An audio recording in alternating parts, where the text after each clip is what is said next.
There are moments in life that make us stop just to wonder why fate can be so cruel. A woman, her body covered in bruises, stepped down from the old stagecoach in the middle of the windy and sandy West. No one knew what she had left behind. No one knew what fear was chasing her. Only her desolate eyes, as if she had just escaped the abyss that should have drowned her forever. And in front of her, a silent man with eyes that had seen too much loss. He only said one sentence, "Come with me." But that very sentence opened up two paths. One was to continue running away. Two was to believe in a stranger in a place where trust was a luxury. If it were you, what would you do? Would you have the courage to put your broken heart into the hands of a stranger? Even just one last time. Join me as we embark on this story, a journey of pain, of choices, and of hope that seemed long lost. If you are ready, please like, share, and subscribe to the channel so we can begin this humane story. That afternoon, the western sun poured down on Dusty Hollow like a giant blacksmith's furnace. The red dirt road was so hot that you could feel the steam rising if you put your hand on it. The grass on the roadside was parched and bent as if it had been through a long drought. No one spoke. There was only the sound of the wind blowing through the old porch and the lonely caw of crows somewhere in the pale gray sky. An old carriage lurched down the main street, its wheels grinding against the ground with a long grinding sound. Several young men sitting at the bar at the end of the street looked back. The grocer held up her hand to shade herself from the sun, watching intently. The people of Dusty Hollow were quiet, but they always knew when something strange was coming. And that carriage clearly carried something unusual. The car stopped in front of the rest stop next to Mr. Jeffers's warehouse. A woman stepped out. She swayed a little as if her feet were unfamiliar with the hard ground after a long journey. Her dress light brown, a simple mail-order bride, was torn at the sleeves. Faint stains of dust clung to her face, her collar, and the hem of her dress. But it was the bruises that made everyone choke. One side of her cheek was bruised. There was a red blotch on her left wrist. Even the way she walked said it all, slow steps, her hands clasped on her hips as if trying to support a sore rib. She was a stranger, a middle-aged woman in her late 30s with long brown hair tied back in a tight knot, a thin face with the elegance of someone who had lived a disciplined life. She looked like someone who had walked away from a storm. But the storm was still chasing her. Her name is Emily Dawson. She took a deep breath. The western air was hot and dry, but still fresher than the stuffiness she'd endured for miles. She set foot on the ground, clutching her small purse, her only possession, as if it were the last thing keeping her steady. Every eye in town was on her, not out of mere curiosity, but because the bruised look on a woman's face always struck a chord with adults, especially those who had known loss and grief in their lives. The people of Dusty Hollow didn't often ask questions of strangers, but they weren't indifferent. They watched gently but thoughtfully. An old man muttered, "She doesn't look like the type to cause trouble." The shopkeeper Hannah sighed softly. But people like that are usually the ones who get into trouble. Emily felt everyone's eyes on her, but she didn't dare look up. She was afraid of the judgment, afraid of the pity, afraid of anything that would remind her of the distance she had run. She came here for one reason only, to start over. She was a mail-order bride, a desperate choice, but the only one she had left. But the man who had sent her a letter promising to marry her never showed up. No one claimed her. No one stepped forward to say, "Here I am. I sent you a letter." It was as if she had come from nowhere, a person who did not belong anywhere. She stood still, swallowing, trying to keep calm. But as she turned to ask, three men standing under the awning of the tavern approached. The first was Travis Boone, a tall, lean man with narrowed eyes, accustomed to looking at life with suspicion. His old leather jacket hung loosely from his shoulders, and his battered cowboy hat showed he was no gentleman. Travis glanced at Emily from head to toe, an unpleasant smile on his face. "My goodness, what kind of tattered goods are these?" She backed away in a panic. I'm not looking for trouble." The second guy laughed. The third guy laughed like it was the funniest thing all afternoon. Travis took another step forward. "Not looking for trouble. In a place like Dusty Hollow, a woman alone doesn't have many options." Emily wanted to run, but she knew she had no strength left. She clutched her bag tightly in her hands, her breathing quickening. In that moment she remembered the long nights on the run, the rough hands, the threats, and most of all the fear of having no one on her side. She stepped back, another step, but behind her was the stone step of the landing. There was no room to retreat. The atmosphere was thick. The townspeople watched, but no one dared to intervene. Everyone knew Travis Boone was the town bully, and with someone like him even a word of intervention could make enemies. Emily clenched her hands until they turned white. "I beg you, leave me alone," Travis shrugged. "Begging doesn't work in these parts, sweetheart." Then he reached out to touch Emily's chin. And just then, a deep, resolute male voice rang out, not loud, but enough to make all other noises stop. "The lady doesn't want trouble." Travis spun around.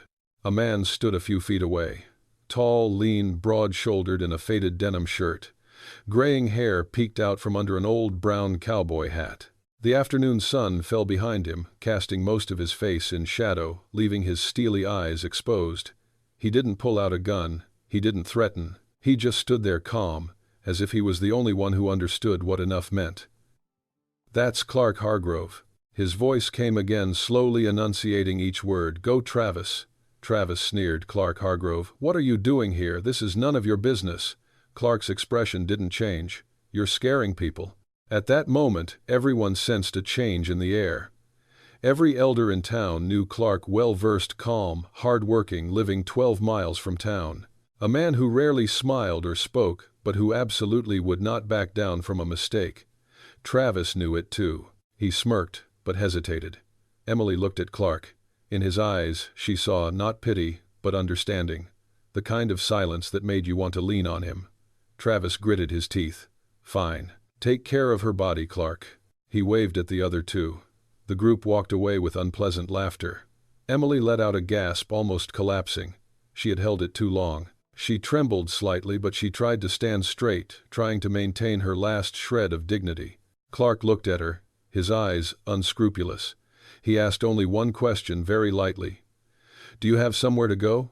Emily shook her head, her eyes filling with tears. "I didn't. The person who picked me up didn't show up." Clark nodded slowly, as if it didn't surprise him. A light breeze blew, stirring up the red dust. "If you need a safe place to rest, I have a farm not far from here," he said. "But I won't force you. The decision is yours." Emily looked at him.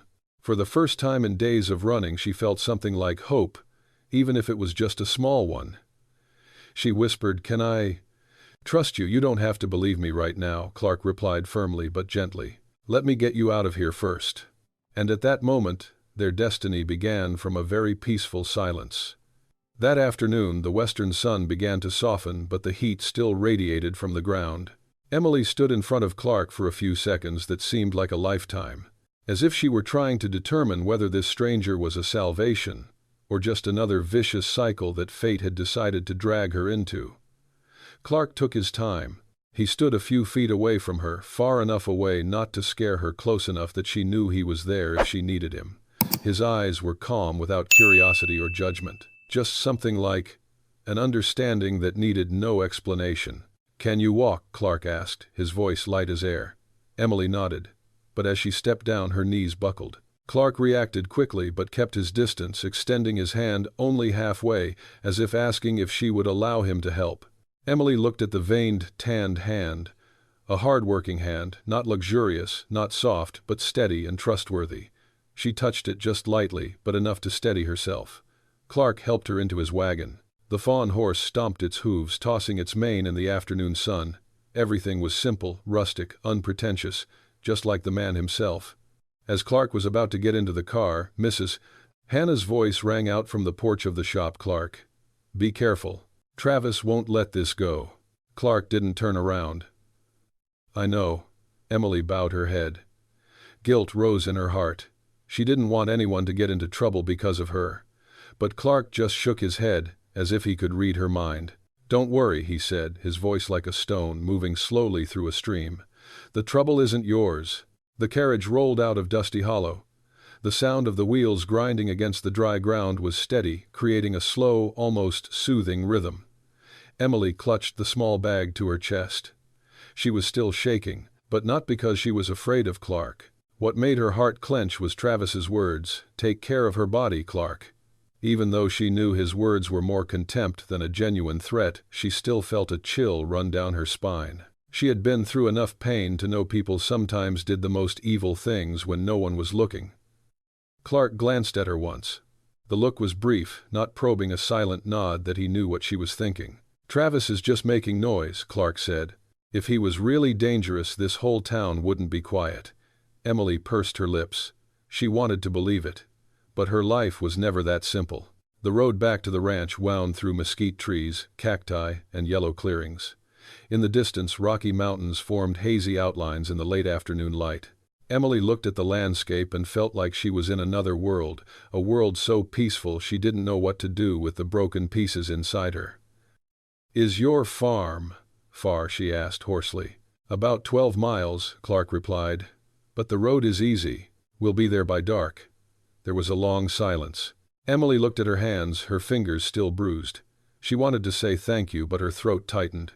Clark didn't press her. He kept his eyes on the reins, occasionally jerking his hand to change the horse's direction.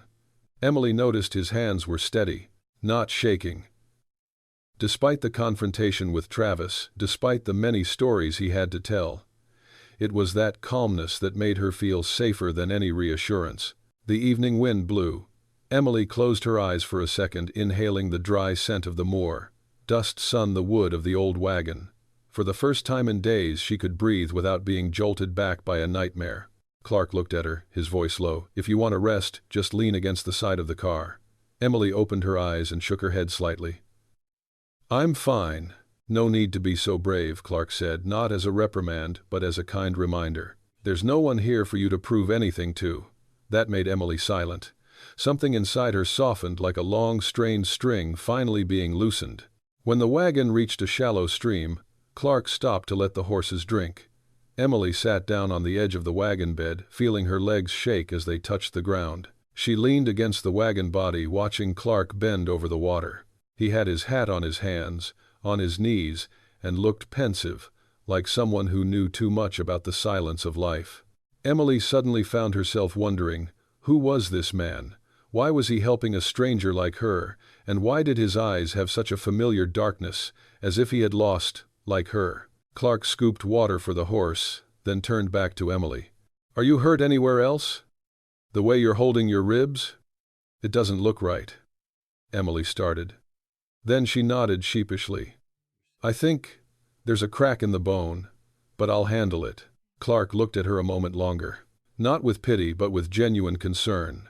"Come to the ranch. I have some medicine. You can also ask Dr. Ames to come and see it." Emily bowed her head. "Thank you." "No thanks," Clark replied, getting back into the wagon. "Help is given to those who need it. In the West, we depend on each other." The words made her heart clench. She was used to a world where people used each other, where she trusted and was betrayed, where kindness became a trap. But Clark's voice wasn't that of someone who was just saying it. It was the statement of someone who had lived long enough to know what was important. As the wagon continued to roll, the sky began to change color. The golden glow of dusk stretched across the land, giving everything a rare western softness. Emily took in the view, and for the first time in months, she felt like she was more than just a fugitive. She was just a human looking for a place to breathe. For some reason, the thought made her eyes sting, but she didn't want Clark to see. Clark was silent throughout, but his silence was not suffocating. It felt like a safe space where no one had to hide their wounds. When they were still a few miles from the farm, Emily asked softly, "Why are you helping me?" Clark stared straight ahead. His voice rose after a few seconds of silence. "Because I've seen people do this to you before. And I know silence can be a sin sometimes." He paused. "As for the other reason, we'll tell you when you're better." Emily didn't know how to respond. The statement made her feel safe, but also something else she couldn't name. A little bit of worry, a little bit of curiosity, a little bit of hope that she didn't dare touch. The wagon continued rolling down the dirt road leading to Clark's land, where wooden fences gradually appeared in the late afternoon light. Ahead lay Hargrove Farm.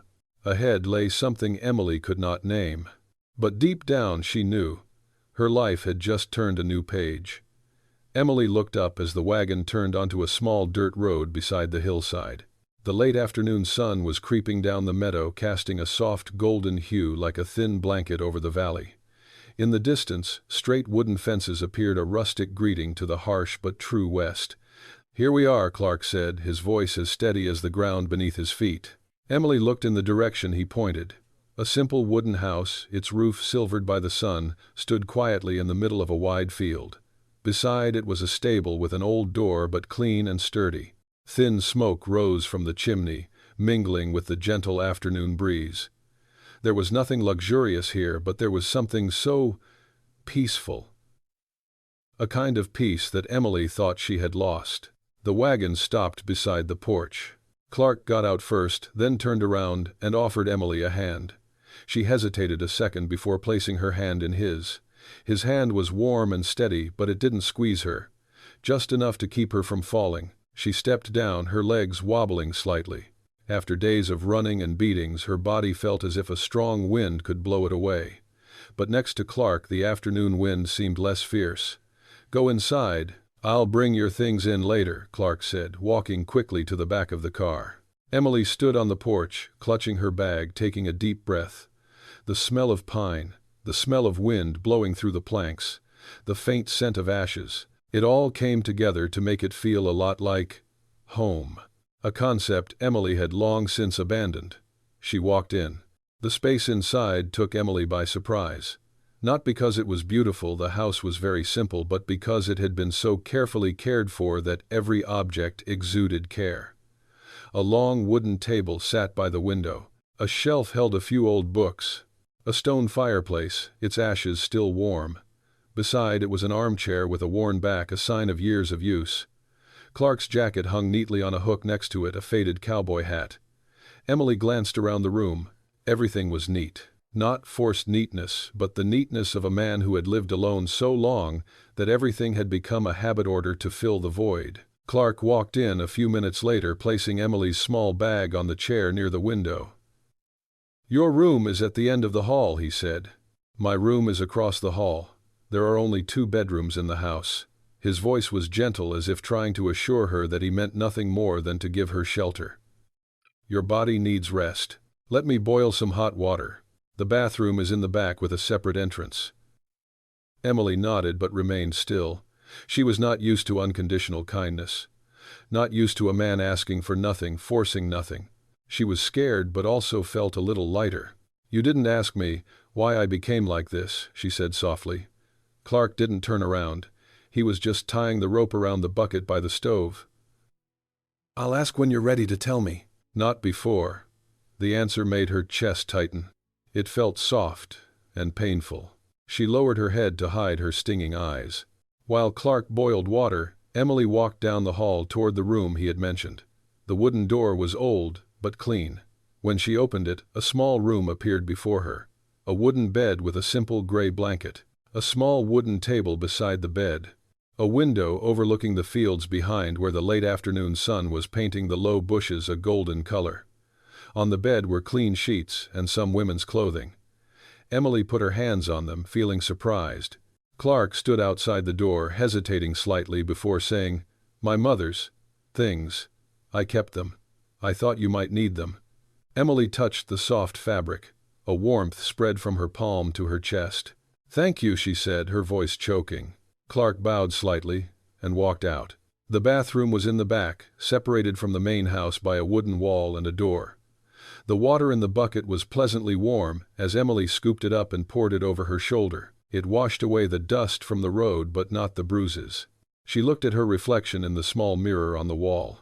A face once gentle, now covered with the scars of fear and suffering. She stared so long that her heart ached. What have I become, she wondered. A beaten, abandoned mail-order bride, a burden to strangers. There was no answer. There was only the sound of the wind blowing through the crack in the door and the distant neighing of horses. After washing up, Emily slipped on Clark's mother's old dress. It was loose but clean and soft. It smelled of pine and something else, like a long-lost memory.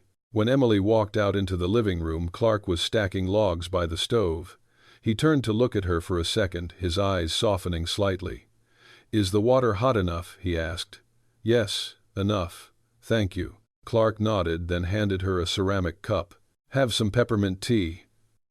The neighbor brought it over last week. Helps with breathing." Emily took it. The warmth of the tea washed over her, soothing her aching body. She sat on the edge of the chair at the table, while Clark leaned against the counter, keeping a comfortable distance. "You can stay here as long as you like," he said slowly. "Whenever you want to leave, I'll take you into town." Emily looked at the wooden table. She didn't know what to say. Part of her wanted to believe. Another part feared this was just a fragile dream. "Why did you do that?" she asked, without looking up. Clark was silent for a long moment. So long that Emily thought he wouldn't answer. But then he said, "Because someone who had suffered the same injuries as you once came knocking on my door."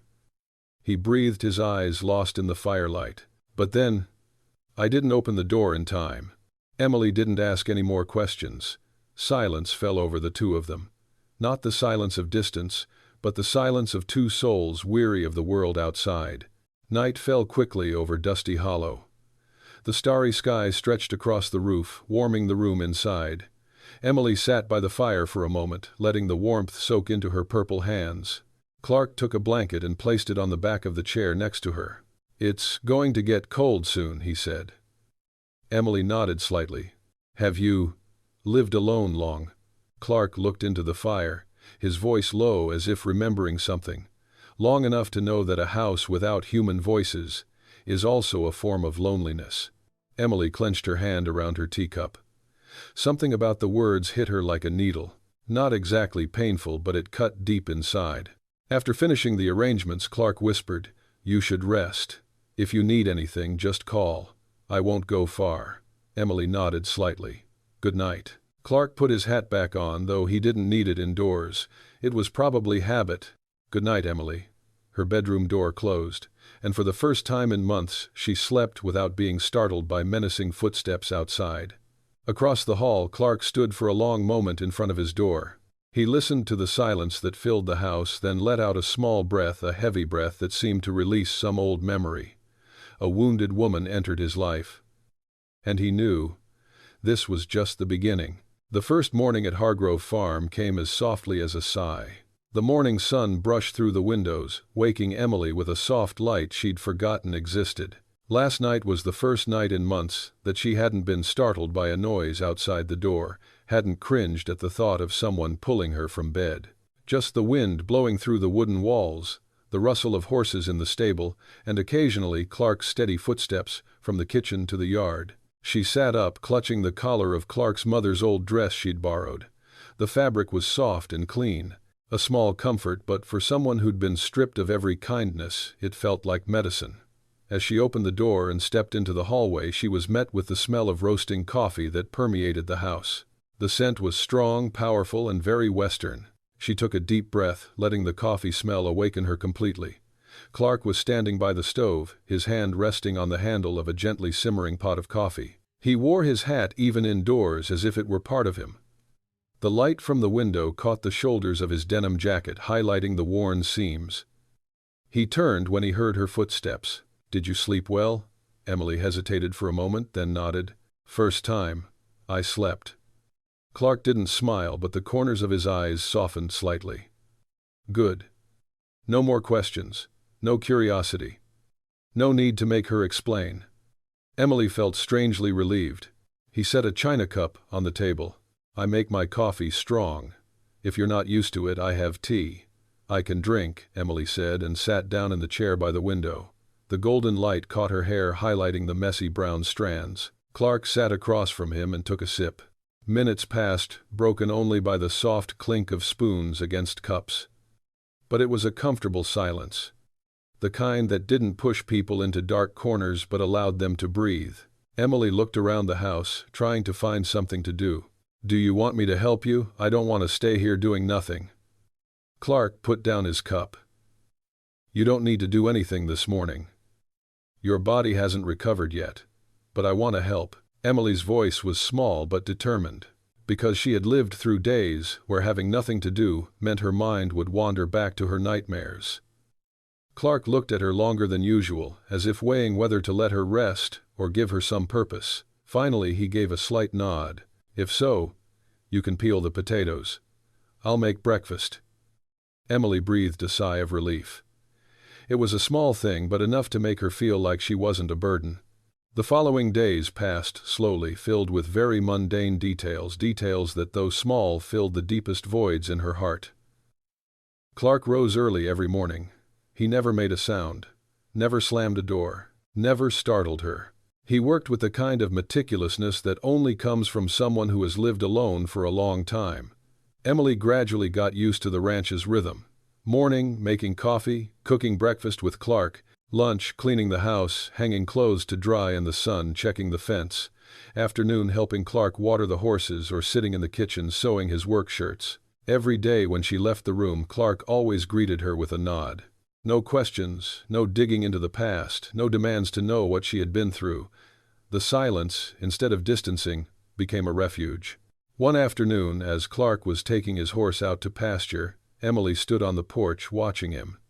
He walked slowly, his hand on the horse's mane, like someone who understood the loneliness of animals.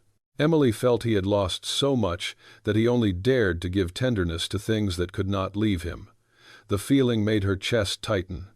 When he returned to the porch, he handed her a small bag. "New rope. I'll buy you some more if you want to practice riding." "I have never ridden a horse." Clark nodded. "I know. Why do you think I need to learn?" Emily asked. Clark looked out into the distant fields and replied, "Because women in the West are safer riding horses." The words weren't meant to be threatening, but they were enough for her to understand that he wanted to protect her in the most lasting way, teaching her to stand on her own 2 feet. Emily looked at the rope. "You think I can?" Clark looked her straight in the eye. "I think you are stronger than you believe." For the first time, Emily turned away to hide her tears. It wasn't just the job that gave Emily stability.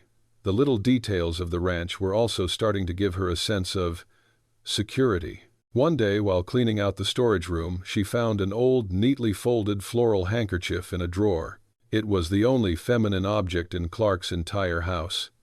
Emily knew it had belonged to his mother. Thinking of the woman who had been gone for years, Emily felt a strange connection. His wounds and hers were rooted in loss. She gently placed the towel back in the drawer, as gently as if touching a memory that should not be disturbed. Another morning, as Emily was folding the blanket, she heard Clark enter the house, his boots clicking softly on the floor. He placed a basket of eggs on the wooden table. "Would you like to go to the fields with me this afternoon?" he asked. Emily paused. Going to the fields? To do what? Nothing much. Just walking around. His voice was calm, unhurried, but there was a subtle expectation in his eyes, as if he didn't want her to be confined within the 4 walls of the wooden house. Emily pursed her lips. She was afraid to go out, afraid to see someone familiar, afraid of being caught, afraid that the past would always be behind her.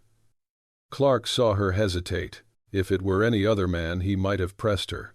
But Clark only said one sentence: "If you're not ready, we'll wait another day." It was that deliberation that made Emily's feet stand still for a moment, then very slightly she nodded. "This afternoon, I'll go." Clark just replied with a soft "okay" and turned back to the yard. That afternoon they walked out into the fields behind the farm. Clark led the way, not too fast, not too close. Emily followed, not feeling as nervous as she thought she would. The late-day wind blew through her clothes, carrying the scent of dried sagebrush. In the distance, a cow mooed. And in the midst of it all, Emily felt something she thought she would never touch again: peace. As they stopped on a hillside, Clark said, "How do you feel? It's so quiet," Emily replied, her voice filled with surprise. "It's like the world stopped." Clark stood in the setting sun, his shadow long on the grass. Sometimes silence is a way for people to heal. Emily looked at him. "You need healing too." Clark did not answer immediately. After a long while he said, "You are not the only one who brought wounds here." The words, small, blunt, unadorned, made Emily's heart skip a beat. That evening, after dinner, Emily watched Clark fix the loose table leg. He worked intently, tightening each screw with an old tool. The firelight illuminated his tanned face, highlighting the silvery stubble on his beard. Emily suddenly saw him as not just a benefactor but a man with many quiet layers, someone who made others want to be gentle with him if only by his presence. As Clark stood up, he said, "You did well today." Emily looked slightly surprised. "I don't do much." "Sometimes," Clark said, "just taking a few steps outside is the biggest thing." Emily looked down at her hands. Today had been a big step. The first step towards stopping being afraid. Before going to sleep, Emily sat by her bed looking out the half-open window. The sky above the ranch was full of stars, but she didn't feel alone. She knew that in the room across the street a man was also awake, thinking unspoken thoughts. She put her hand to her chest, where the old wound still throbbed. But tonight, it hurt less. Perhaps because the silence here was different from the silence of the days she was alone. It was like a gentle embrace, not tight, but warm enough to keep one from shivering. Emily closed her eyes and whispered, "Tomorrow, I will try a little harder." And in a small wooden house in the middle of the vast West, two souls are slowly finding the breath of life again. The days that followed passed with a strange calmness to Emily. Her hands grew accustomed to the small tasks around the house. Her legs trembled less when she walked out into the yard, and the long nights began to be less filled with gasps from nightmares. In the rare moments she sat by the window looking out at the meadow, she caught herself smiling without realizing it. It was a thin, shy smile, but a real one nonetheless. But the peace of the West is always as fragile as the morning mist. It is beautiful but easily disappears under the harsh sunlight, or a stranger passing by on the road leading to town. And then it happened. One morning, before the sun had risen above the eastern hills, Clark was mending the fence posts on the north corner of the farm when he heard the distant sound of hooves coming from the direction of town. The sound was steady, unhurried, but clear, the sound of someone who knew how to ride, not a newcomer. Clark raised his head, shading the sun with his hand. A man on a dark brown horse approached slowly. He wore a long dust coat, his hat pulled low, and sat upright, as if accustomed to the long journey. A leather bag slung over his saddle swung with each gallop. Clark was immediately alert. The man was not someone Clark knew, and in Dusty Hollow strangers rarely appeared, unless they were looking for someone. As the rider approached, he stopped at the fence and took off his hat. He was a middle-aged man with a tanned face and a scraggly beard and sharp, cold eyes. "Good morning," he said in a deep voice. Clark put down his hammer and replied cautiously, "So early? Who are you looking for?" The man glanced around the ranch as if taking in every detail. "I heard this place is big. Lots of places to hide. Things." Clark straightened his voice, soft but hard as oak. "I'm not hiding anything." The man smiled. "I'm just looking for a woman. I heard she took the stagecoach from Amarillo to Dusty Hollow a few days ago." Clark's back tensed immediately, but he didn't show it. "Dusty Hollow has a lot of newcomers," he said. "Not that hard to find," the man replied. "Her name is Emily Dawson." While Clark was talking to the stranger inside the house, Emily was clearing the breakfast dishes. She heard a horse neigh and then stop. Nothing unusual, but something made her skin crawl. She paused, placing the plate down gently on the table. Her instincts from months of running away told her something was wrong out there. She reached behind the window and parted the curtain. She saw Clark talking to a strange man. Emily's heart was pounding, very hard. She couldn't hear it, but just looking at the stranger's figure made her feel her heart drop. She knew the type, the hunter, the purposeful one, the one who wouldn't stop when he was looking for someone. She stepped back slightly, her hands on her stomach as if to keep herself from breaking. Outside, Clark looked the man up and down one more time. "Why are you looking for her?" The man blinked slowly, as if considering whether to tell the truth. Then he replied, "She is the property of a man named Jonas Keene." Clark didn't move, but his eyes were as sharp as knives. "Assets," Clark repeated, his voice low and cold. "Jonas wanted her back. She ran, and running away from Jonas Keene means only two things back, or death." Clark spoke slowly, each word like a nail nailed to the air. "Here, no one is anyone's property." The man shrugged. "You say it well, but I am not a lawgiver. I only follow orders." Clark put his hands on the fence. "You should go back to town. I don't have the man you're looking for." It wasn't a complete lie. Emily was there by choice, not because Clark was hiding it. But the stranger raised his eyebrows as if in disbelief. "Hargrove," he said, his voice low and defiant. "You were a man of the law. You know I can get back with the group. And you know Jonas doesn't give up easily." Then he pulled hard on the reins and turned the horse's head. "I'll be back." And he left, leaving behind a thin layer of dust that gradually dissipated in the wind. When Clark entered the house, Emily stood by the stove, her hands clenched so tightly that her knuckles were white. She tried to appear calm, but her eyes couldn't hide the panic. "He came looking for me, right?" Emily asked, her voice shaking so much that Clark felt a weight in his heart. Clark nodded once. "He mentioned your name." Fear twisted in Emily's eyes. She took a step back. "Jonas won't stop. He never stops." Clark stepped closer, slowly and softly so as not to startle her. "Emily, look at me." She looked up, trying to hold back tears, but her brown eyes were streaked with scars from the past. "No one will take you if you don't want to," Clark said. "No one will touch you while I'm here." But Emily shook her head repeatedly. "You don't understand. Jonas is more than just an evil man. He has money. He has men. He has people in the law. If you protect me, you'll be in big trouble." Clark exhaled slowly. "I don't let other people decide who I help." Emily could hear the certainty in his voice, but fear still washed over her like a tide. "What are you doing this for? I'm just a stranger." Clark looked at her for a long time, as if he were choosing between answering or keeping it to himself. "Because no one deserves to be treated the way you were treated," he finally said. Emily turned away, her hands shaking uncontrollably. She leaned against the table, trying to catch her breath. Clark didn't come closer. He just said in a voice as deep as old oak, "When you're ready, tell me what happened. Not so I can judge, but so I can know how to protect you." That afternoon, Emily sat alone on the porch. The morning light seemed less gentle than usual. Every sound startled her, the wind, the neighing of a horse, the soft creak of a wooden door. Clark watched her from a distance. He didn't approach her, didn't force her to talk.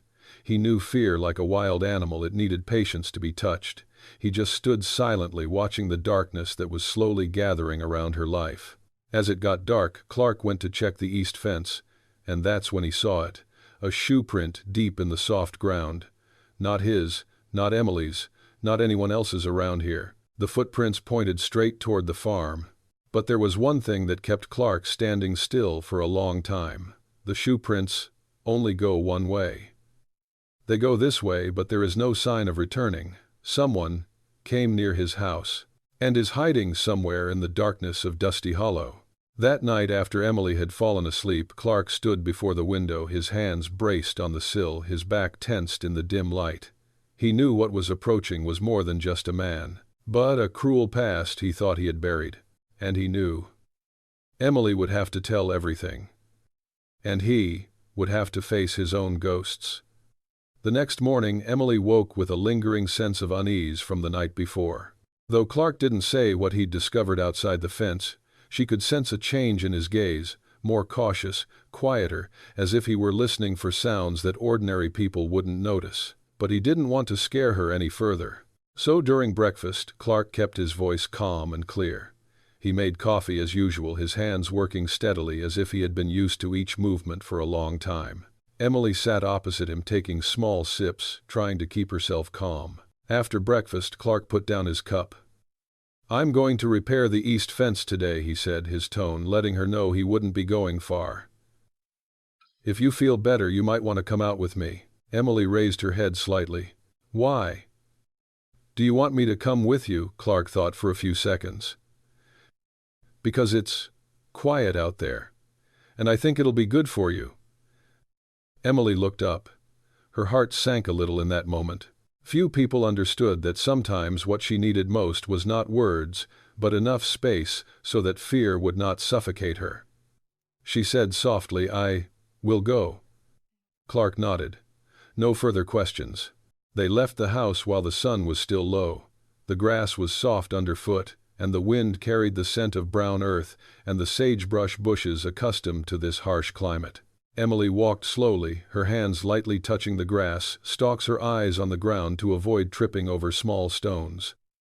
Clark walked a few steps ahead but kept looking back to make sure she kept up.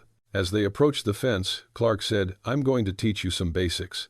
Not just how to ride a horse, but how to start trusting your feet." Emily looked at him surprised.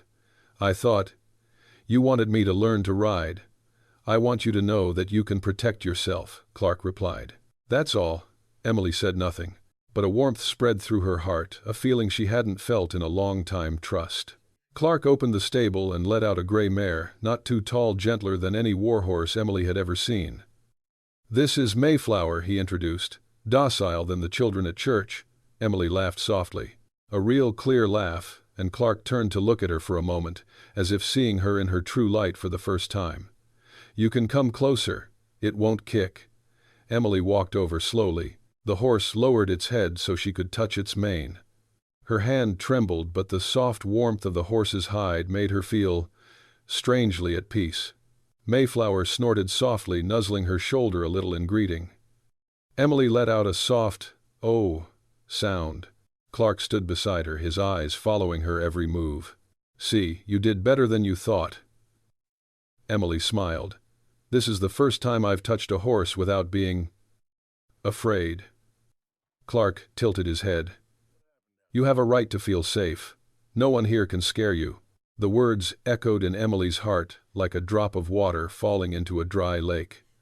She rubbed her face into Mayflower's mane a little longer, letting the smell of hay and sunlight soothe the invisible wounds on her body. As Clark began mending the fence, Emily helped him by balancing the timbers. It wasn't hard work, but enough to give her hands a sense of purpose. Each time Clark hammered in a new nail, the metal rang steadily and steadily, like the heartbeat of the land. A moment later, as the sun rose, Clark stood up, wiping the sweat from his forehead. "You did well. You didn't have to do much." "I want to," Emily replied, her voice firmer than usual. "I'm not used to sitting still." Clark looked at her for a moment and asked Emily, "Did you sleep well last night?" She paused. "Yes. But I dreamed about that man, the one who came to the ranch yesterday." Clark nodded slowly. "I know." "What did he say?" Emily asked, her voice as quiet as a leaf. Clark put down his hammer. "He said Jonas Keene wanted me." The color drained from Emily's face like water from the ground. "He will find me, Clark. He always does." Clark stepped back but kept enough distance so she wouldn't be cornered. "Emily, you're in a safe place, and I won't let anyone take you." Emily looked up, her brown eyes filled with tears. "Why are you so determined to protect me? I don't deserve." Clark interrupted, his voice low but not firm. "No one deserves to be treated like you were. No one." Emily bowed her head to hide her tears. Clark's undemanding gentleness made her feel as if someone had touched her heart with a very light hand, a feeling that hurt and healed at the same time. That afternoon, when the sun had cooled, Clark led Emily along the shallow creek behind the ranch. The water stood in small puddles, glittering like shards of mirror on the dry ground. Emily sat down on a low rock, her feet lightly touching the water's edge. Clark sat a few feet away, holding a blade of grass in his hand, picking off pieces absent-mindedly, like someone who was thinking a lot but not saying anything. After a few minutes of silence, Emily asked softly, "Have you always lived alone?" Clark didn't look at her. "Yeah, a long time ago." "Why?" Clark twirled the blade of grass between his fingers. "There are some losses that you don't dare let anyone in again." Emily was silent. She understood the words better than anyone. They both sat in a silence that was full of things left unsaid but not uncomfortable. It was like two wounds sitting side by side, sharing the same afternoon sunlight. As the sky began to darken, Clark led Emily back. On the way, she caught a glimpse of the sunset over the farm, a fiery orange blending with the golden grass. She paused, her eyes lost in a sight she had never seen before in her life. "So beautiful," she whispered. Clark walked up to her and stood still, following her gaze. "Yes," he said softly, "there are beautiful things here that you only see if you live long enough."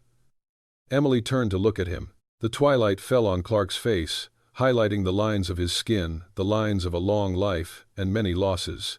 But in that light, he didn't look cold. He looked like someone who had known darkness, and therefore appreciated the light. In that moment, Emily realized something. She wasn't just feeling safe here. She was starting to trust the man standing next to her, trust in his silence, trust in his hands, trust in the way he looked at her as if she were not a burden, not an object to be chased, but a person to be held. And that belief, though very small, was enough to make her feel a little more alive. That night, as Emily was getting ready for bed, she heard Clark chopping wood behind the house. Each chop was heavy and steady, as if to chase away something that was lingering in his mind. Emily stood by the window looking at him through the frosted glass. His shadow stretched along the ground, merging with the early moonlight.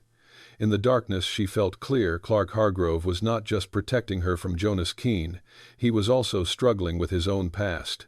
And even though she didn't know what his story was, she wanted to stay long enough to hear it. Or at least, so he doesn't have to carry it alone anymore. The rare peaceful days at Hargrove Farm made Emily feel her heart breathing again. But the peace was like the midday sun on the barren land, so beautiful that it was easy to forget that there were always storms waiting on the horizon. And one afternoon, a strong wind blew up from the valley, and the storm came. That afternoon, Clark and Emily were gathering hay from the field to tie into bales. The wind wasn't dangerous, but it was strong enough to turn the sky gray and make the dust fly high and dry. Emily pulled her scarf up to cover her face but kept the pace slow as Clark had instructed. "This kind of wind usually signals change," Clark said, tying the rope around the hay bale. "What change?" Emily asked. Clark looked toward the distant hills, his voice low and even, hard to say. "In the West, change never comes alone." The remark sounded like a warning he didn't want to say outright. Emily bent down to pick up another bundle of grass. But as she stood up, she felt someone watching her. A strange, needle-like sensation pressed against her back. She turned around. Nobody. There was only the wind blowing through the low grass and the open ground below. But that feeling did not leave her. She swallowed. "Clark, do you feel?" A neighing sound came from the edge of the woods about half a mile away. Clark raised his head, his eyes changing instantly, sharp, alert, filled with the awareness of someone used to living with danger. He put down the hay and pulled Emily behind him. "Stay behind me." Emily felt her heart pounding, her breath catching. "Is someone coming?" Clark stared in the direction of the sound. "One person." They seemed to be moving fast. The sound of horse hooves was getting closer and closer, as if someone was in a hurry or chasing something. Then the horseman charged out of the bushes. Emily felt her knees go weak. That was the man who came to the ranch the other day. He looked different, dusty coat, hat pulled low, but his features were harsher, his eyes dark and hurried. When he saw Clark and Emily, he pulled on the reins, and the horse reared up once and stopped. "Finally found it," he said, his breath labored but his voice still cold as ice. Emily instinctively stepped back, her hand gripping Clark's arm. Clark held his hand back, telling her to stay still. The man glanced at Emily, then turned his gaze to Clark. "Jonas paid more. He wants her back now. And this time, not in one piece." Emily let out an uncontrollable sob. Her chest tightened. Clark took a half step forward, his voice low, restrained but sharp as a knife. "She's not going anywhere." The man shrugged as if it were none of his business.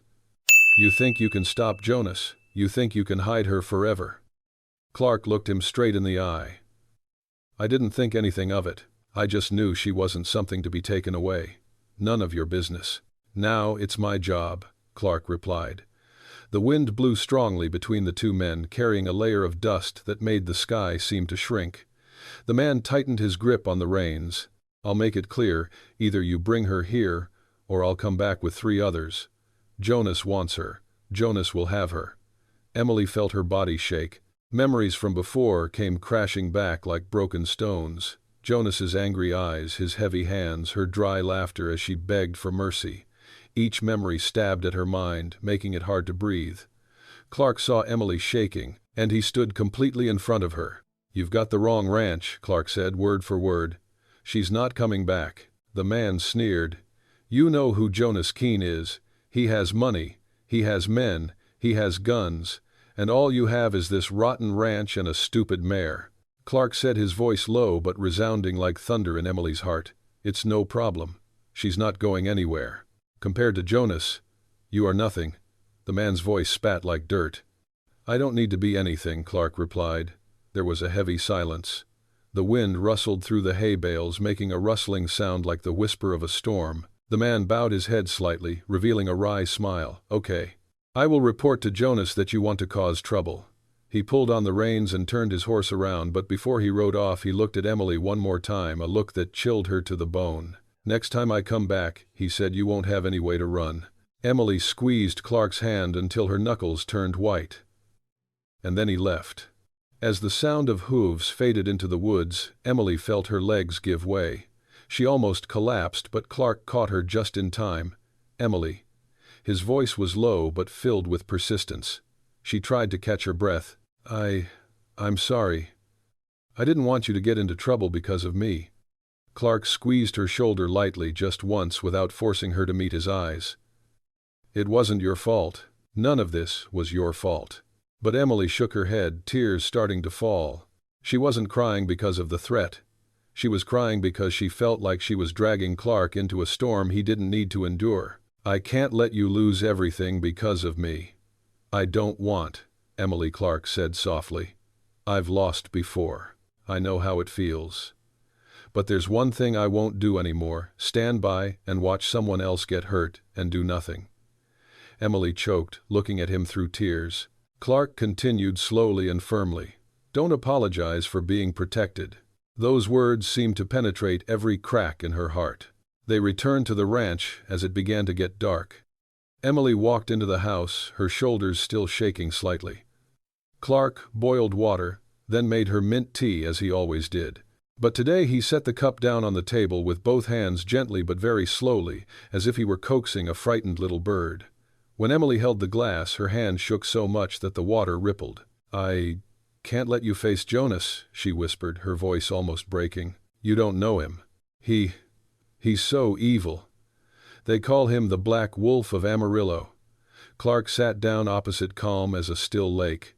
"Then let him try to see if this house is a place where the Black Wolf wants to set foot." Emily looked up, her eyes filled with tears.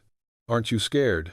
Clark looked at her for a long moment, the look of someone who had lost, who had hurt, who had survived many harsh winters. "Yes," he said softly. "But I learned that fear is no reason to back down. It just says it's worth standing up for." Emily's tears fell onto the table, but this time they were not tears of despair.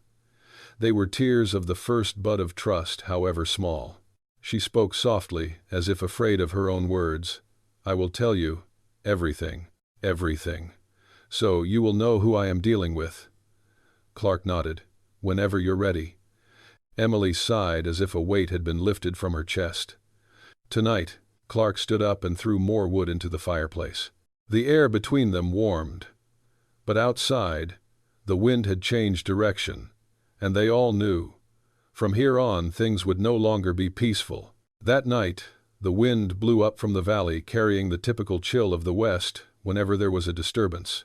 The sky was dark, with only a few stars flickering dimly like oil lamps. In the small wooden house, the firelight cast orange halos on the walls, slowly moving with each falling ashes. Emily sat near the fireplace, her legs drawn up, her hands clasped tightly around the mug of peppermint tea Clark had made for her. The tea was warm, but her hands were still shaking slightly. She felt like her heart was being pulled in two directions. One was wanting to pour it all out to feel better. The other was so scared that even thinking about the past made her suffocate. Clark sat a distance away from her, on an old wooden chair. He didn't look at her that would make anyone who was hurting feel cornered. He just watched the fire, but his eyes occasionally flicked to her, a silent reminder that he was there and wouldn't leave. No one spoke for the first few minutes. Only the soft crackling of wood in the stove was heard. Emily took a deep breath, then set her cup down on the table. "Clark, I want to tell you the whole truth, but I don't know where to start." Clark nodded, his voice low and warm, like the earth in autumn. "Just start where it hurts the most. That part is usually the root of everything." Emily looked down at her hands, fingers slender but slightly calloused from the long journey, dotted with faded bruises. She said very softly, "Jonas is not my husband." Clark didn't move, but his breathing deepened a little. Yes. Go on. Emily clenched her fingers to keep from shaking. I came to Texas because I thought I was meant to be married. I thought I was going to start a new life, away from the pain of Philadelphia. I thought I was here to have a family. She laughed, a short, sad laugh that cut through the air. But when I got off at the Amarillo train station, the person who picked me up wasn't the one who wrote the letter. Clark tilted his head, his eyes darkening. Jonas, right. Emily swallowed her throat, feeling as dry as parched earth. He said the man who wrote the letter was dead. Then he took me in. He told me to sign a contract to work for him for a few months to pay for the trip. She paused as if mustering the courage to continue. I think that makes sense. I trust him. Clark said nothing, just silently changed his sitting position, his eyes still focused, as if he was absorbing every word she said. Emily continued, her voice low as if confessing a sin that wasn't hers. The first year, he was nice. But as time went on, he tightened his grip on my life. Little by little. She held up her hands as if to illustrate the invisible strings around her. He controls my money, who I talk to, how much I earn. He takes it all. Emily's eyes flashed with old sadness. Then one day, he hit me for the first time. Just because I dared to tell a customer that I was tired so the delivery was late. She bowed her head, her voice breaking. I didn't tell anyone. I was scared, and he has someone in the local law. Everyone knows him, but no one dares to touch him. Clark squeezed the arm of the chair lightly. Emily, it's not your fault you're suffering. Emily closed her eyes for a second. I know. But when you're in a cage for so long, you start to believe you deserve it. A long silence passed. Then Emily continued, her voice shaking but clearer. The last time, he beat me so hard I thought I was going to die. I heard my ribs crack, and he kept saying, I belonged to him. I had nowhere else to go. She looked up, her eyes so painful that Clark felt his heart twist. That's when I ran away. I used the money he'd left in the safe money I'd earned myself. I left in the night, and I got on the first stagecoach out of Amarillo. Tears fell onto her hands, hot and salty. But he knew I was going. He chased me. He wouldn't stop until he found me, and took back what he thought was his property. Clark asked, his voice low but filled with restraint, Has he ever done that to anyone else? Emily nodded. 2 other women before me. 1 missing. 1 fled to New Mexico. Clark looked into the fireplace, his jaw clenched so tightly that the lines were sharp in the firelight. Emily continued, I came to Dusty Hollow because I thought I could hide where no one would know who I was. But I didn't think he could track me all the way here. She was shaking really badly. He's coming, Clark. He won't give up. Clark stood up. The movement was slow, silent, but meaningful. He approached Emily, not touching her, just a step away enough to make her feel he wasn't leaving her. Emily. His voice was low, warm. If you were here, Jonas Keene would have to go through me first. And I won't let anyone touch you. Emily took a deep breath. You don't owe me anything. I don't want you to, Clark interrupted, softly but firmly. There are people I can't protect in my life. Emily. But you're not one of them. Those words made Emily cry. Not the panicked cry like the nights she ran away, but the cry of an old wound, finally exposed to the light. She covered her face. I'm so tired, Clark. I don't have the strength to run anymore. He took a step back, enough to respect the distance, but his voice was like a thick coat draped over her shoulders. Then don't run anymore. Let me stand between you and him. Emily slowly lowered her hand, looking up at the man before her. His face was tanned and calm, but his eyes filled with his own loss, expressed something she had never seen in anyone else. Not pity, not obligation, but choice. He chose to stand by her. No hesitation, no reservation, no conditions. Aren't you scared? Emily whispered. Clark looked at her, his eyes soft but deep as an ancient well, afraid. Everyone is afraid of losing what they have left. He paused. But I am not afraid of Jonas Keene. A small sob escaped Emily. Clark, thank you. He shook his head. No thanks. A hunted man should not have to brave the storm alone. Emily turned away, wiping her tears with her hand. What will happen when he comes back? Clark took a slow, deep breath, the breath of someone preparing to face the inevitable. Next time he comes, I won't let him get away so easily. Emily shivered, but this time, it wasn't because of fear. It was because of the feeling that someone was truly on her side. She sat still for a long time, just listening to the crackling of the fire. Finally, she said something she never thought she would be able to say aloud. "Tonight, I will sleep without locking the door." Clark looked at her, knowing better than she could say. "Do what makes you feel comfortable. Locked or not, I'm here." The night outside the window was as dark as an abyss, but inside the small house the firelight shone on both of their faces, warming them enough to soothe the parts that had been cold for too long. For the first time since arriving in the West, Emily felt like she was no longer alone. And for the first time in a long time, Clark Hargrove knew he was no longer living in a void of wind and loneliness. The next morning, the sky was as thin as a silk handkerchief washed too many times. There was no sun, no birds, and no wind. An unnatural silence fell over the Hargrove farm, the kind of silence that Westerners call the moment before something big happens. Emily walked out of the room, still holding the thin towel wrapped around her shoulders. She saw Clark sitting at the wooden table holding a cup of coffee but not seeming to drink it. His eyes were fixed on the window, looking without really looking at anything. Emily stood still for a moment. She had never seen Clark like this, quiet but uneasy, still but uneasy, as if he were standing in the midst of his own memories. She took a deep breath and walked over. "Can't you sleep?" Clark didn't answer right away. He set his cup down on the table, then turned to look at her, his eyes deep as an old shadowy well. "There were some things I thought I'd buried, but they came back last night." Emily sat down in the chair opposite. "Is it because of Jonas Keene?" Clark shook his head. "No. Jonas was just a shadow outside the door. The thing that kept me up at night came years ago." The words made Emily pause. Since arriving at the ranch, she knew Clark had been carrying his own pain, but he had never spoken of it. And the look in his eyes, now heavy but no longer trying to hide it, told her this was the moment he opened the door that had been locked for so long. Clark looked at the fire in the fireplace as if seeing the past through it. "Emily," he said softly, "I'm not just a ranchman. I was a law-keeper." Emily looked at him, tilting her head slightly in surprise. "You were a patrol leader?" "No." Clark shook his head. "I was a deputy sheriff in a small town in southern Colorado. A place with lots of winter snow and more hate than law." He paused for a few seconds as if choosing his words carefully. "And I had a family." Emily held her breath. Clark clasped his hands together. "My wife's name is Lydia. She's like no one I've ever met." Talkative laughs loudly, warm enough to melt the winter ice. "Everyone says I'm lucky to have her." His voice slowed as if afraid each word would break. "We have a daughter, Ruby. She's 4 years old. Wild and running. Always running." Emily didn't speak.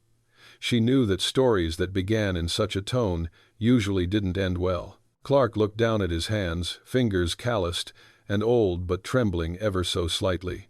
"It was a winter afternoon. I had just finished my shift. A drunkard was being kicked out of the bar. He got on his horse and rode like a madman down the street. I ran into the middle of the road to stop him. He stopped."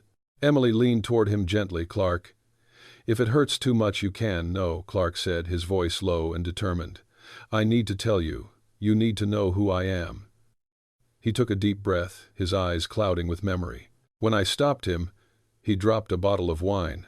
It rolled down the street, right in front of my house." Emily's heart clenched. "Lydia came out to see what was going on. Ruby ran after her. So fast I didn't have time to call out." Clark swallowed hard. "The drunk turned his horse. He swung his whip at me. I dodged it. But his horse, panicked. Silent. The horse turned fierce. It charged like crazy, straight towards Lydia and Ruby." Emily raised her hand to her mouth, her eyes wide. "I ran," Clark said hoarsely. "I ran as fast as I could. But I couldn't make it.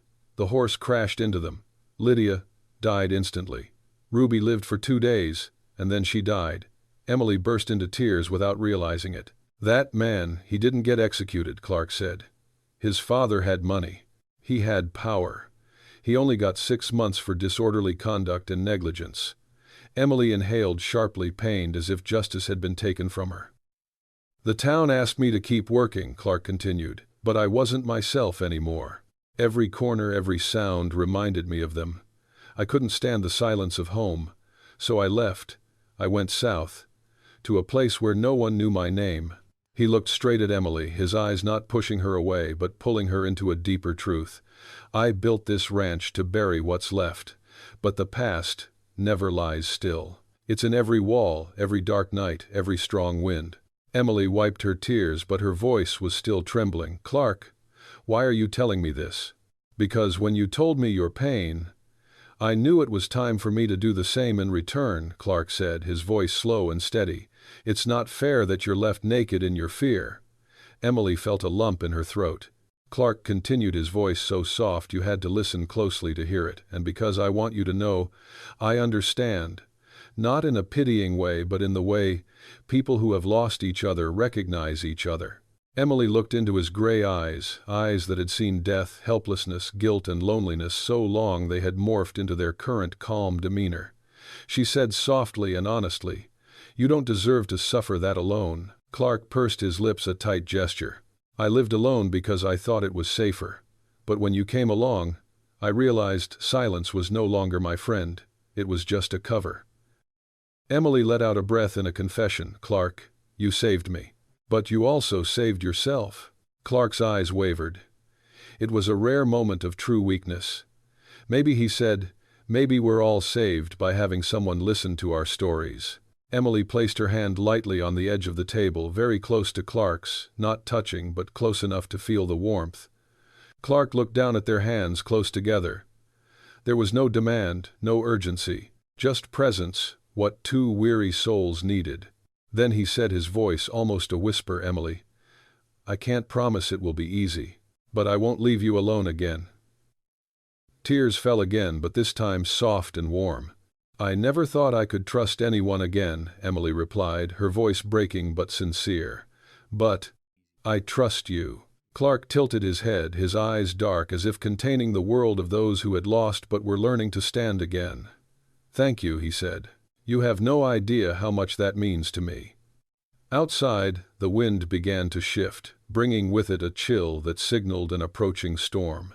But in this small cabin, amid the crackling of the fire and the space between two hands, something was being mended slowly, faintly, but very real. Two people who seemed to be broken are starting to find each other in the last piece of silence and understanding. The wind had begun to change direction early in the morning. It blew from the east across the hills, carrying the smell of damp earth and a feeling of unease that crept under the skin. Not the kind of wind that brought spring or rain, but the typical western wind, the wind of a passing storm, the wind of an approaching stranger, the wind of bad days about to burst through the door. Clark stood on the porch, one hand on a wooden post, watching the clouds gathering on the horizon. He wasn't superstitious, but he believed in nature's way of warning them before they heard the distant sound of hooves. Emily stepped out, a thin towel wrapped around her shoulders. She followed his gaze. "It looks like it's going to rain." Clark shook his head slightly. "It's not the rain. This wind, it's not the weather." Emily tightened her grip on the handkerchief. "You think Jonas is coming?" Clark didn't answer right away. He turned to look at her, his eyes not fearful, not angry, just prepared.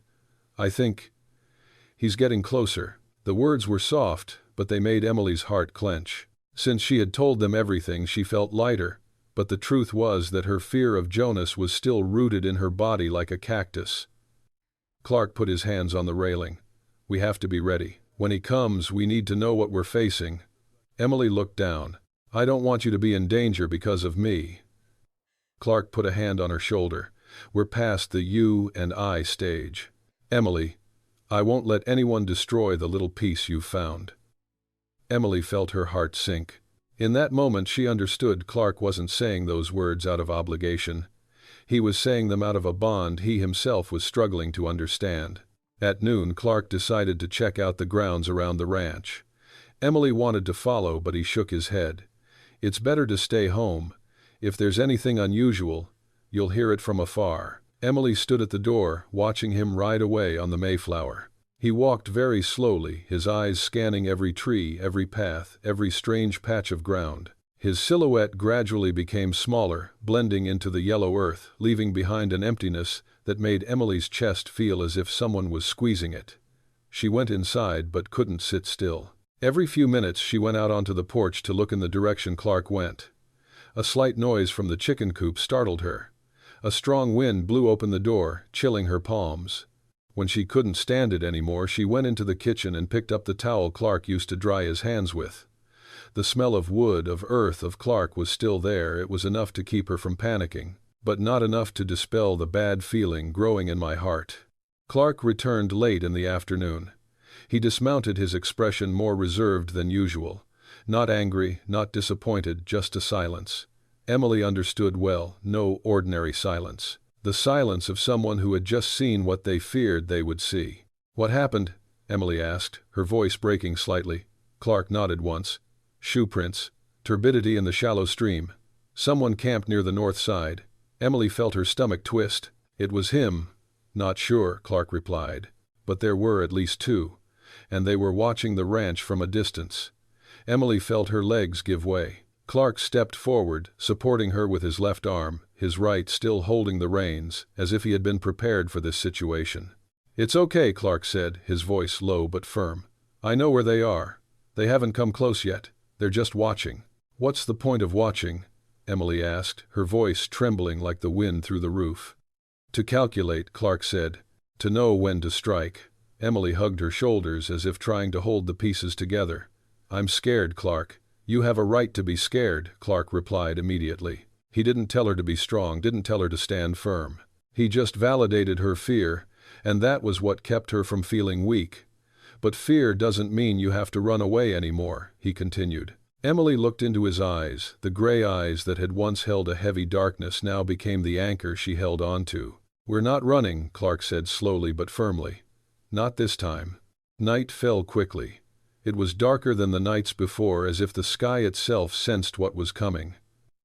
Clark did not go to sleep. He sat by the common room window, his Winchester rifle propped against the wall, his eyes straining in the darkness.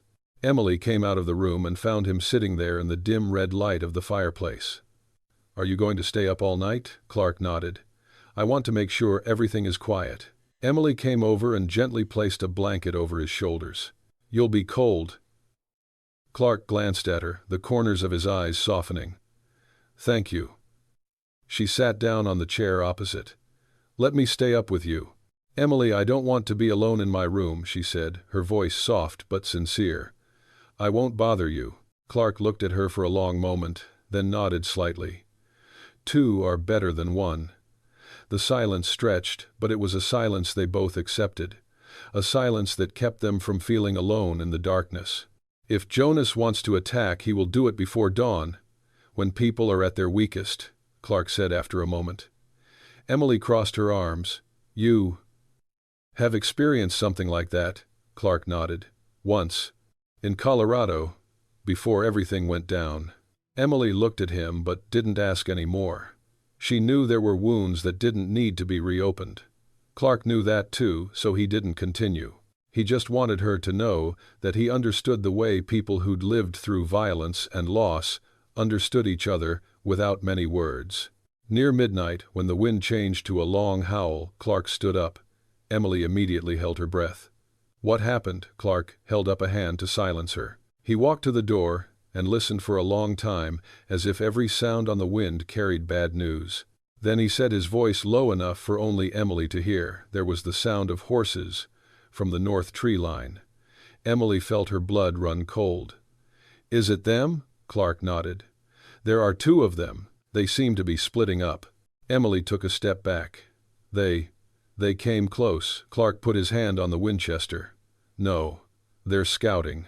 Find the way to attack," Clark replied, his voice not shaking, not panicking, just the cold confirmation of someone who knew what violence was. Emily felt her throat dry. "Clark, what do you think they'll do?" Clark looked straight at her, his eyes not tinted with anything rose-colored. "They will come back when they have enough people, when they think I'm not ready." Emily placed her hands on the table to keep her balance. I didn't want this to happen because of me. Clark stepped forward, squeezing her shoulder once enough for her to feel that he was standing between her and the darkness outside. Emily, he said slowly, you did not bring danger here. People choose to do bad things. It is not your fault. Emily looked at him, her eyes glistening with tears. But if they hurt you, Clark shook his head, determination evident in every word he spoke. No one can hurt me that easily, and I won't let them touch you. The fire in the fireplace gave a small pop, punctuating his words. Outside, the wind howled louder, but in the small wooden house, two people sat side by side waiting for nature to reveal what would happen next. Emily looked at Clark, and for the first time, she wasn't just afraid that Jonas would come. She was afraid of losing the man sitting in front of her. And Clark, he knew the storm was coming, and he knew he was no longer fighting just out of duty, but for something deeper, something he had yet to articulate. But it will have to be said, before the storm really hits, that night the sky was as black as undried leather. There was no moon, not a ray of light fell on the dry land of the west. The wind blew from the north, cold as the breath of a hidden beast. Emily could not sleep. She opened her eyes in the darkness, listening to the faint sound of the wood of the house breathing in the wind. Clark was in the outer room. He'd said he'd be awake to keep watch, but Emily knew he wasn't just awake to keep watch. There was something else weighing on his mind, something he hadn't shared. She sat up and walked into the living room. Clark was sitting in a chair by the window, the Winchester rifle at his side, the firelight casting a warm, tense red hue on his face. Emily asked softly, "You're not asleep yet?" Clark looked out, his voice low and even. "Tonight is not a night to sleep." She crossed her arms over her chest, standing next to the wooden table. "Do you really think they will come?" Clark did not answer immediately. The wind rattled the windows heavily. Then he said, "I don't think Jonas Keene is a man who waits long. He can't stand being challenged." To him, Emily Dawson's daring to run away was a disgrace. Emily swallowed hard. "I'm afraid of him, Clark. But I'm more afraid of you facing him for me." Clark tilted his head to look at her, his eyes like a deep lake in the night, calm but with a strength beneath. "Emily, I've faced worse than Jonas, and I've never regretted standing between the innocent and those who would hurt them." Emily looked down, her heart as tangled as the grass in the prairie. "I don't want to be the reason you lose another loved one, or yourself." Clark heard that, and his eyes softened, a rare softness of a man who had gone through so much pain. "You are not like Lydia. I am not like the man that year. What happened before will not happen again. I will not let it." Emily looked at him a moment longer. There was a determination in his voice, not impetuousness, but the weight of someone who had lost everything and now understood what was worth protecting. Around midnight, the two were talking when Clark suddenly tensed. He stood up, his hand clasped around Winchester's, listening. Emily froze too. "What's wrong?" she whispered. Clark gestured for silence. Then they both heard clearly the sound of horse hooves, slow, even, but sure, as if the rider was in no hurry because he knew no one would run. Emily paled. "It was him. It was Jonas Keene," Clark replied without hesitation. "And he came alone." Emily clutched her chest. "Why did he come alone?" Clark looked out the door, his eyes turning a cold gray. "Because he is confident. A man who thinks he is invulnerable always appears alone."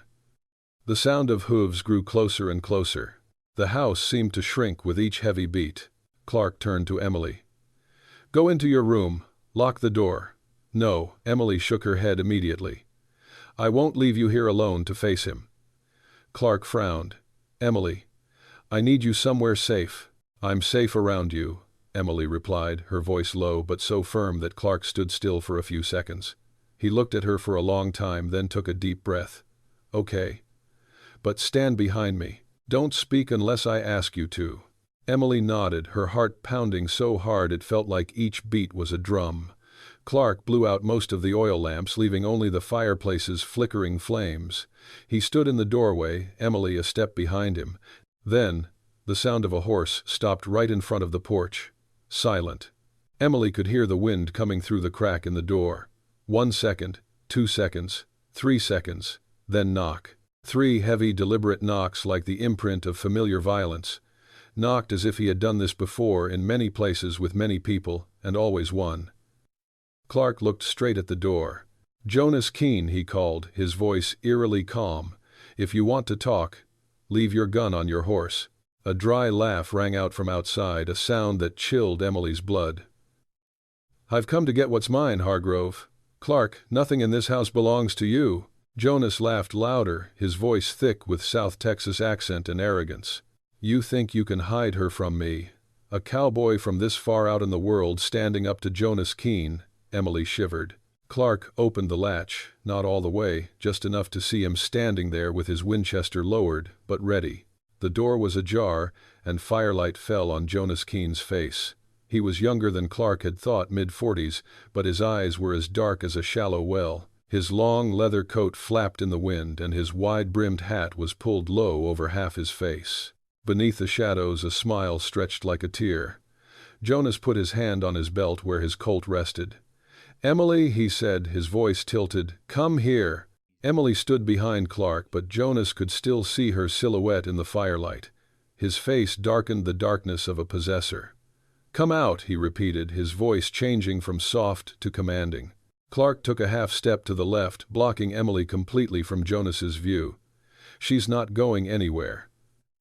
Jonas glanced at Clark, his gaze as sharp as a knife. "Do you know what you're doing? Getting in Jonas Keene's way is like digging your own grave." Clark didn't budge. "I've dug graves for many things. I don't mind digging more." Jonas smirked.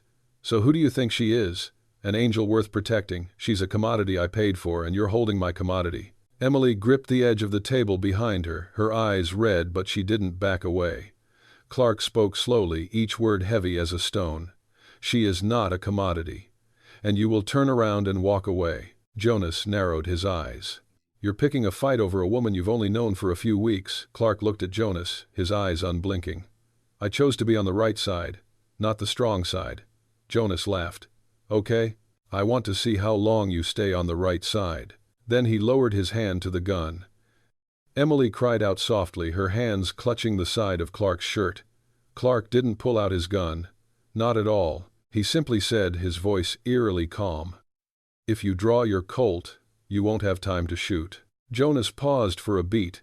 That beat told him he knew Clark was telling the truth.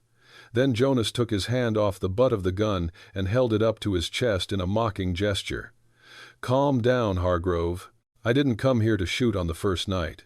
Clark did not take down Winchester. Jonas pulled on the horse's reins and took a step back. "Hargrove," he said, his voice low, "I give you 3 days. 3 days to give her to me. Or—" He glanced at the window where the firelight reflected Emily's silhouette. "You'll see this whole ranch burn like the sun." Then Jonas turned his horse and rode away, leaving behind him a laugh that echoed like a cut into the night. When the sound of hooves faded completely, Emily collapsed into a chair, her breath coming in shaky gasps. Clark locked the door, pulled the latch, and turned back to look at her. "Emily." She looked up, her eyes filled with tears. "He would kill you if I were still here." Clark walked over and sat down next to her, keeping enough distance so she wouldn't feel cornered.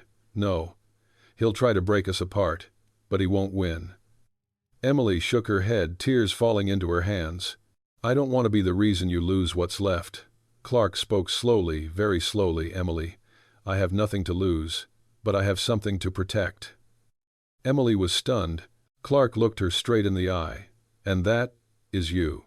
She raised her hand to her mouth, a sob choking her throat.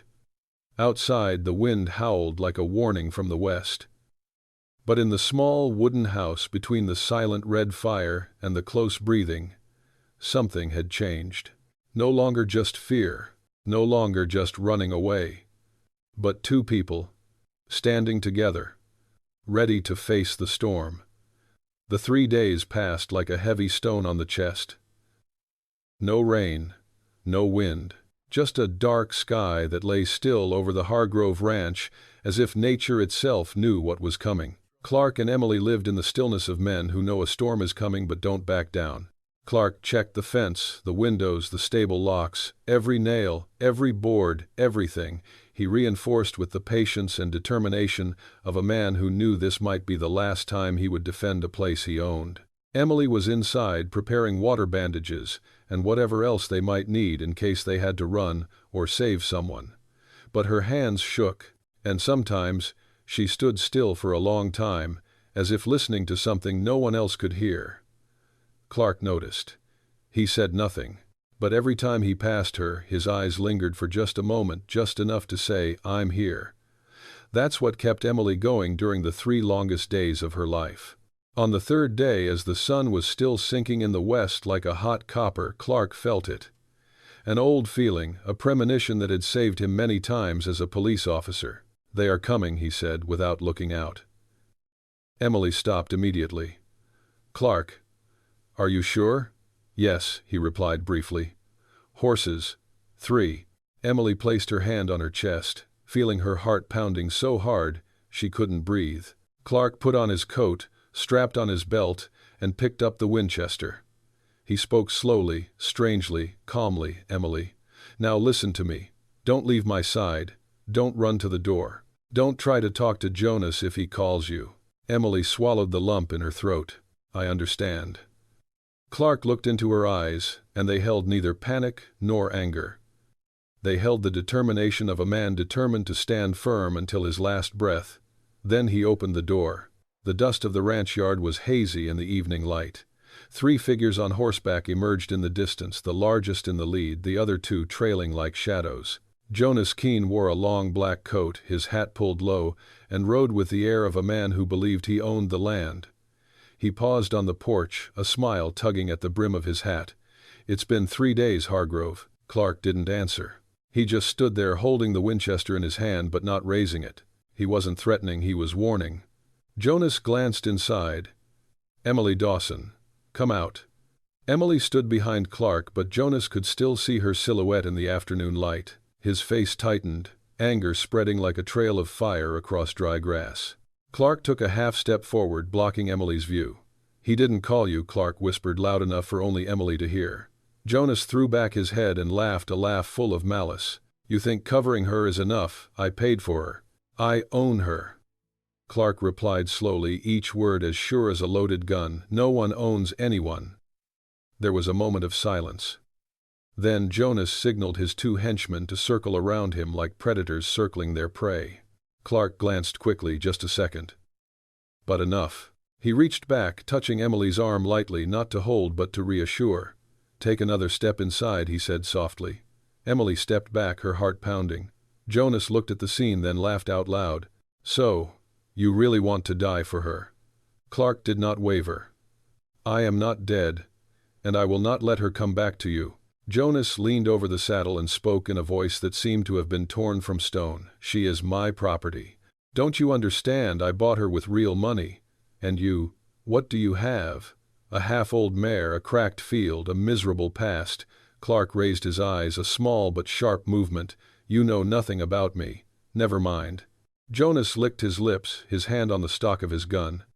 "All I want is her," Emily shouted from behind. "I don't belong to you." Jonas turned his head, his eyes cold as steel. "You belong to me until I say no, Emily."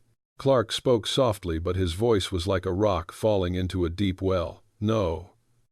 From the moment she left you, he lost his power." Jonas drew his gun. Fast, very fast. But Clark was faster. In one decisive motion he pushed Emily to the left, simultaneously lifting Winchester. A loud gunshot. Horses neighed, dust flew. Emily shouted Clark, but he still stood. Ahead, Jonas leaned aside to avoid it, the bullet grazing his coat. He roared in anger, his eyes red like a wild animal's. "Hargrove, you signed your death warrant." The 2 henchmen immediately drew their guns. Clark pulled Emily behind the porch post, firing 2 shots in quick succession, with his Winchester fast and precise, just as he had done when he was keeping the law. One fell from his horse. The other staggered back in fear. Jonas shouted, "Shoot him! Shoot him!" The other man raised his gun, but panic made his hand shake. Clark didn't hesitate, he fired again. The man fell off his horse and lay still. Emily covered her mouth with both hands, shaking with fear and horror. She had never seen death so close. But she didn't cry. She didn't back away. Her body shook, but she clung to the porch post, looking at Clark as if he were the only thread between her and the black void. Only Jonas remains. He jumped off his horse, his face red, Colt in hand, ready to charge like a cornered animal. "You killed my man," Jonas screamed. Clark lowered the Winchester and stepped forward. "You brought them here. You pushed them down this path." Jonas raised Colt, but his hand was shaking not with fear but with uncontrollable anger. "Surrender to her now," he screamed. Clark didn't back down, didn't blink. "Or not." Jonas shoots. The loud bang made Emily scream. Clark dodged to the right. The bullet hit a pillar, sending splinters of wood flying, but Clark reloaded in one practiced motion. He lifted the Winchester. Jonas also fired a second shot. Dirt and rocks flew up. Emily collapsed onto the patio, her heart pounding. Clark stood firm as an oak in a storm. Then he shot. One shot only, played by Jonas. He spun around and fell to the ground, Colt falling from his arms. Emily was stunned. She couldn't believe what she was seeing. Jonas gasped, blood staining his shirt. He tried to pick up the gun, but Clark kicked it away. Clark stood over him, his eyes cold as the years had tempered him. Jonas Keene, Clark said so low the ground could hear, "You will not touch her again. Never again." Emily clutched her chest, tears welling up in her eyes, from fear, from relief, from horror, from knowing that this moment was the boundary between life and death. Jonas roared in pain, "You think you won, you will pay, you will." "Not today," Clark said, his voice low as the rumble of the earth. He did not shoot again. He was not a man like Jonas. He just stood there protecting Emily, protecting his home like a wall of flesh and bone, but steadfaster than stone. Emily ran over, grabbing Clark's sleeve, her eyes filled with tears. "Clark, are you okay? Are you hurt?" Clark looked at her for a moment in his eyes. For the first time there was a calm amid the storm. "I'm fine," he said, his voice hoarse. "And you?" Emily choked. I'm fine, as long as you're standing here." Clark placed his hand on her shoulder, gentle but firm. "Emily, I told you. I won't let anyone take you away again." She burst into tears, not from fear, but from all the beats of her heart pouring out in a soft yet heartbreaking sound. In the distance the dark clouds began to part. But they both knew it was not over. Jonas was alive, and the darkness around him had not yet subsided. But that night, Clark Hargrove stood firm, and Emily Dawson no longer trembled with fear. They have entered the battlefront of each other's lives, and neither of them wants to turn back. After the confrontation with Jonas, it rained. A light rain, but a long, cold one that fell on the western land as if the sky needed to wash away the dust and blood that lingered in the air. Clark led Emily into the house and sat her down on a chair near the fireplace. She was shaking so much she could barely hold the cup of warm water in her hands, but not because of the cold, but because her heart had just gone through a battle she never thought she could survive. Clark sat down in front of her, running a calloused hand over the back of her hand. "You're safe," he whispered. But he knew one couldn't be safe with a single sentence. Emily's past was longer than 3 days, and deeper than any wound. Emily tried to smile, but the corners of her lips trembled. I didn't think he would turn away like that." Clark looked into her eyes, eyes filled with fear but also with a strength she had not yet seen. He knew if he shot again, I would end him right there. "And Jonas Keene doesn't dare play a game he can't win." Emily nodded slightly, but her heart still clenched with worry. "Do you think he'll come back?" Clark was silent for a moment. "Maybe, but not today. And when he comes back, we will face him." "We?" Emily asked, softly, her eyes wide. "Yes," Clark replied firmly. "It's not just me. You're not alone anymore." The words were like a rope, tethering her to the shaking ground beneath her feet. For the first time, Emily believed she had something to stand on, that she could hold her head up without being knocked over.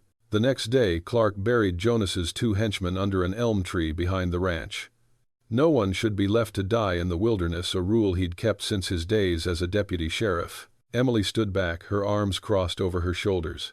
She did not approve of violence, but she understood that the West was not a place where good men always had a way out. As Clark hammered the last shovel shut, Emily approached. "I'm sorry you had to do that." Clark brushed the dirt off his hands. "It's not your fault. People do evil because they choose to, not because of anyone else.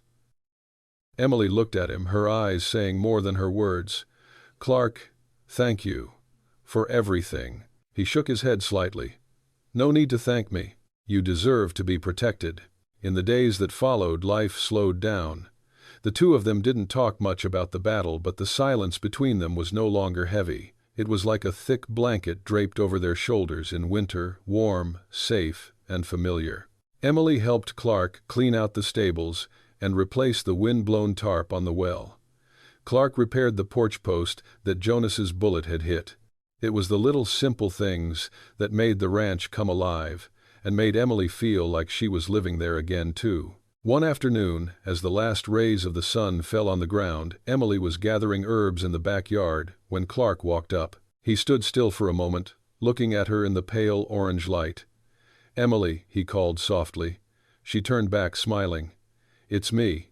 Clark was startled by her smile. It was the first time he'd seen her smile for real since she'd arrived at the ranch, unguarded, unafraid. He took a deep breath, as if gathering his courage. There's something I should say before this goes any further. Emily stopped. Go further. What do you mean? Clark took a step forward, his eyes looking straight into hers, so sincere that there was no room for misunderstanding.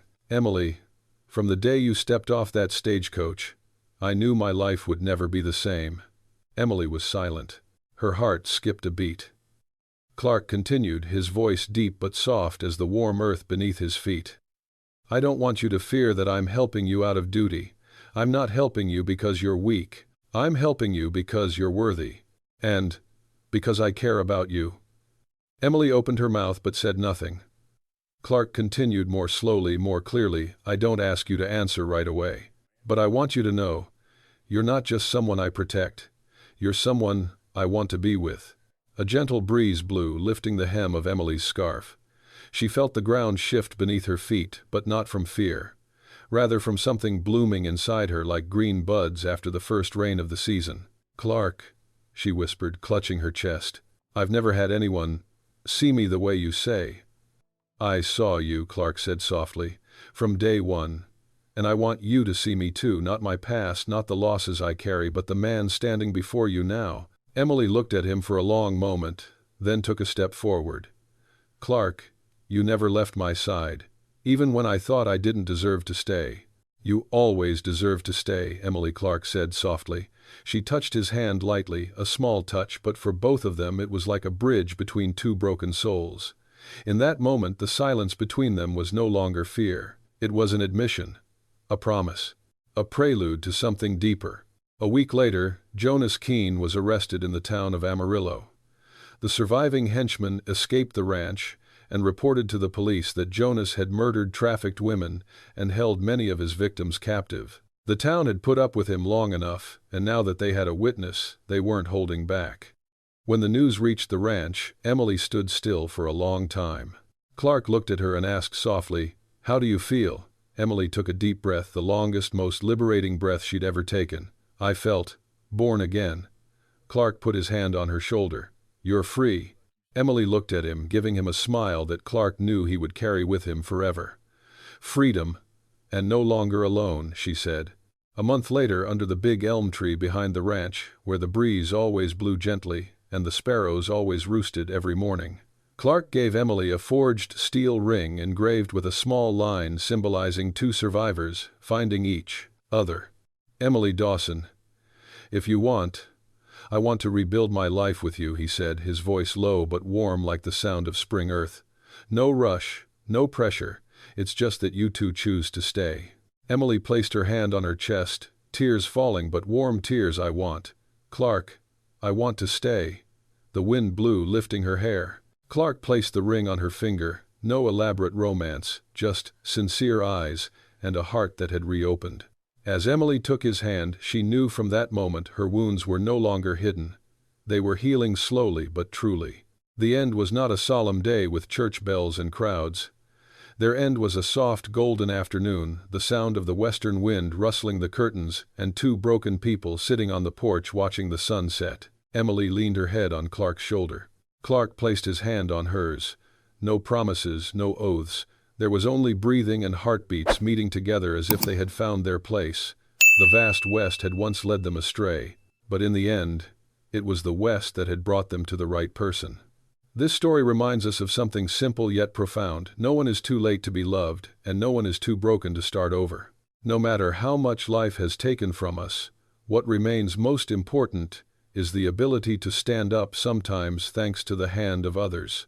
For those who have passed half of their lives carrying unspeakable wounds, this story is a gentle reminder we always deserve peace. And sometimes, just one moment of courage is enough to change the rest of our lives.